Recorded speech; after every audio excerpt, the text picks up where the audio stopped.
பிரசாதம் தீந்துடுத்தோ, எல்லாரும் கிளம்புகோ கிளம்புகோ. அப்பாடா. ஏய், அதான் தீந்துச்சுல போக வேண்டியதானே? எங்களுக்கு போக தெரியும், நீ வாங்கிட்டு கிளம்பு. எதுக்கு? போற வழியில குரங்கு மாதிரி பறிச்சு பிடிங்கி திங்கிறதுக்கா? அந்த புத்தியெல்லாம் எங்களுக்கு கிடையாது, அதுவா கிடைக்கும். ஆமா, அதுவா கிளிக்குது. கேட்டு வாங்கி தின்னா கிடைக்கும். பாப்போம் பாப்போம். பாக்குற. என்ன அது வரமாட்டேங்குது?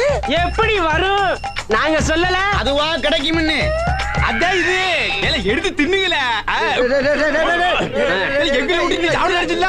அதான் கடவுள் இப்படி பண்ணி விட்டாரு. இப்ப நாங்க திங்க நல்ல வேடிக்கைவாரு. தின்னுங்கள. சரி, கையெதுக்கு நான் முட்டு கொடுத்துருக்கீங்க? பொறாமையில கீழே கொட்டிட்டீங்கன்னா கொஞ்சம் வாயில ஊட்டி விடுங்க பாட்டு. ஐயா ஐயா, வாய் ஊடுதானே, கொஞ்சம் விடல. அப்பா விநாயகர் பெருமானே, பாதியில வந்து பிடிங்க திங்க ஆசைப்பட்டவன மிச்சம் மீதி இல்லாம ஆக்கிட்டேப்பா. கம்பிக்குள்ள இப்படி ஒரு ட்ரிக்ஸ் இருக்குன்னு தெரியாம போச்சு எனக்கு.